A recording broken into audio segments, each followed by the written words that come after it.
Hello मेरे प्यारे दोस्तों। आज अपन जो पेपर हुआ है 14 दिसंबर का, क्लास 12 का पेपर है, अभी जस्ट हुआ है दोस्तों। और ये भूगोल का पेपर है 2023-24। आपका 40 नंबर का पेपर आया था, 3.25 घंटे का था। ये देख सकते हैं, कोड भी देख सकते हैं आप, यहाँ से लिख भी रखा है। ये कोटपुली डिस्ट्रिक्ट में हुआ है, और भी कई डिस्ट्रिक्टों में हुआ है, और कई डिस्ट्रिक्टों में भूगोल का पेपर होना बाकी है, क्योंकि राजस्थान में सभी जगह एक साथ पेपर नहीं चल रहे हैं। तो देखो, अब मैं आपको एक एक प्रश्न के उत्तर बताता हुआ चलता हूँ। देखो, यहाँ से फर्स्ट क्वेश्चन आ रहा है, भरमौर जनजाति क्षेत्र स्थित है। भरमौर जनजाति कहाँ स्थित है? तो ये है हिमाचल प्रदेश में। फिर सेकंड क्वेश्चन आता है, ग्रामीण बस्ती का प्रकार है। तो इसका प्रकार होगा उपयुक्त सभी। क्यों? क्योंकि गुच्छित बस्तियां, अर्धगुच्छित बस्तियां और पल्लीकृत बस्तियां सभी इसमें आती हैं, ग्रामीण बस्ती में। फिर नेक्स्ट आपके पास में थर्ड क्वेश्चन, निम्नलिखित में से कौन सा तृतीय क्रियाकलाप है? तो ये आपसे पूछा जा रहा है, तो इसका आंसर होगा व्यापार। आगे दिया जा रहा है, द पॉपुलेशन बम पुस्तक के लेखक कौन है? तो इसका अपन को बताना है। देखो ध्यान से दोस्तों, चौथा क्वेश्चन का आंसर जो होगा वो होगा आपका ये आयर लीच, इसके लेखक हैं। फिर पांचवा क्वेश्चन है, मेगा नगर की जनसंख्या कितनी होती है? तो इसमें अपना आंसर होगा 50 लाख से अधिक। नेक्स्ट अपने पास में जो क्वेश्चन आ रहा है, सॉरी, छठा क्वेश्चन अपने पास में आ रहा है। तो इसमें ध्यान से देखें आप, एक एक नंबर के क्वेश्चन है, सभी आप देख सकते हैं, इधर नंबर लिख रखे हैं। तो इसमें आप देखें, छठा क्वेश्चन आपसे बोला जा रहा है, national remote setting centre NRDC कहाँ स्थित है? तो ये हैदराबाद में स्थित है। ओके, गैरिसन नगर क्या है? गैरिसन नगर क्या है? तो छावनी नगरों की कोई छावनी जो नगर होते हैं उनको गैरिसन नगर कहते हैं। इनका प्रकार सैनिक छावनियों से संबंधित है। ओके, तो आगे आठवां क्वेश्चन है, वनों पर आधारित किन्हीं दो उद्योगों के नाम लिखिए। वनों पर आधारित, एक तो उद्योग है इमारती लकड़ी उद्योग आधारित है, दूसरा कागज उद्योग, इनके ऊपर आधारित। नेक्स्ट 9वां क्वेश्चन आता है, LNC सैंपल के अनुसार मानव भूगोल को परिभाषित कीजिए, ये बोला जा रहा है। तो LNC सैंपल के अनुसार मानव भूगोल क्या है? तो देखो, मानव भूगोल चंचल मानव और अस्थायी पृथ्वी के पारस्परिक परिवर्तनशील संबंधों का अध्ययन है।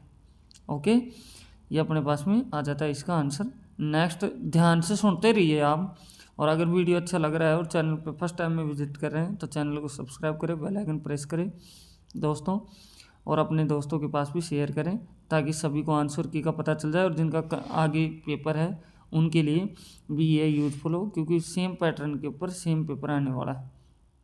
नेक्स्ट है, संचार के व्यक्तिगत साधनों के दो उदाहरण बताइए, ये अपन से बोला जा रहा है। तो संचार के व्यक्तिगत साधनों के दो उदाहरण हैं, जैसे दूरभाष, एक है मोबाइल, एक है फैक्स, एक ईमेल, ऐसे नाम। नेक्स्ट बोला जा रहा है आपसे, किन्हीं दो रोपण फसलों के नाम बताइए। तो जैसे चाय है, कॉफ़ी है, रबड़ है, गन्ना है, केला, ऐसे अपने पास में आ जाएगा।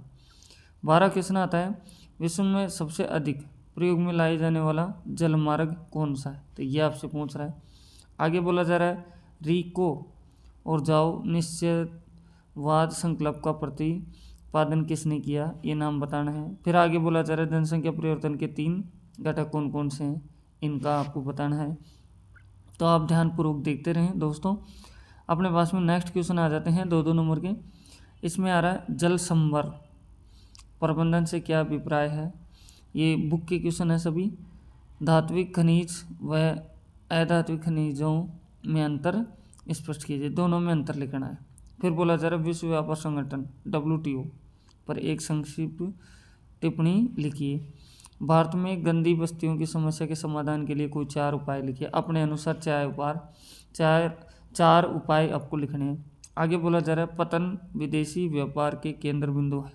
केंद्र बिंदु लिखो पतन विदेशी व्यापार के, और स्पष्ट करिए कि कैसे, ये क्यों है। आगे 20वां क्वेश्चन आपका 3 नंबर का आ जाता है, जिसमें दोस्तों दिया हुआ है, देखो ध्यान से, अपने पास में आता है।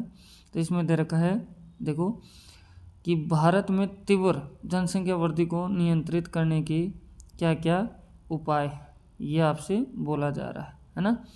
भारत में तीव्र जनसंख्या वृद्धि को नियंत्रित करने के लिए क्या क्या उपाय हो सकते हैं, स्पष्ट कीजिए। अगर ये आता है ठीक है, नहीं तो ये लिख दो, भारत में जनसंख्या के घनत्व के स्थानिक वितरण की विवेचना कीजिए। ऐसे 21वां क्वेश्चन आता है, भारत में स्वतंत्रता प्राप्ति के पश्चात कृषि के विकास की महत्वपूर्ण नीतियों का वर्णन कीजिए दोस्तों। नेक्स्ट आपके पास में आ रहा है, भारतीय कृषि की समस्याओं का सविस्तार वर्णन कीजिए। ठीक है।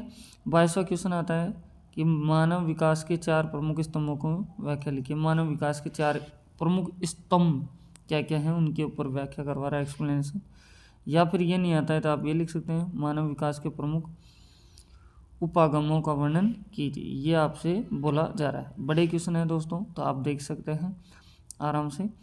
आपके पास में 23वां क्वेश्चन आता है, विश्व में जनसंख्या वितरण को प्रभावित करने वाले भौगोलिक कारकों की विवेचना कीजिए। अगर ये आता है ठीक है, नहीं तो ये लिखो, जनसंख्या वितरण को प्रभावित करने वाले आर्थिक कारकों का वर्णन कीजिए। ऐसे 24वां क्वेश्चन आ जाता है, दिए गए विश्व मानचित्र में प्रमुख हवाई पतन को अंकित कीजिए। ये हवाई पतन है, ठीक है, इनको दर्शाना है विश्व के नक्शे के अंदर। तो नक्शा आपको मिला होगा, जिनका पेपर है उनको नक्शा मिलेगा, तो एक बार नक्शे को जरूर पढ़ के जाएं, विश्व के भी और भारत के नक्शे को भी, क्योंकि 25वां क्वेश्चन भारत के नक्शे के ऊपर है। दिए गए भारत मानचित्र में कोयला उत्पादक क्षेत्र को अंकित कीजिए। तो ये चारों क्षेत्र अपन को वहाँ अंकित करना है, बताना है। तो इस हिसाब से दोस्तों ये पेपर था अपना पूरा। तो आपने देख लिया है, जिनका नहीं हुआ है वो देखें, और जिनका हो गया उनके लिए आंसर की मैंने दे दी है, छोटे क्वेश्चनों की, बड़े क्वेश्चनों का आप देख सकते हैं आराम से।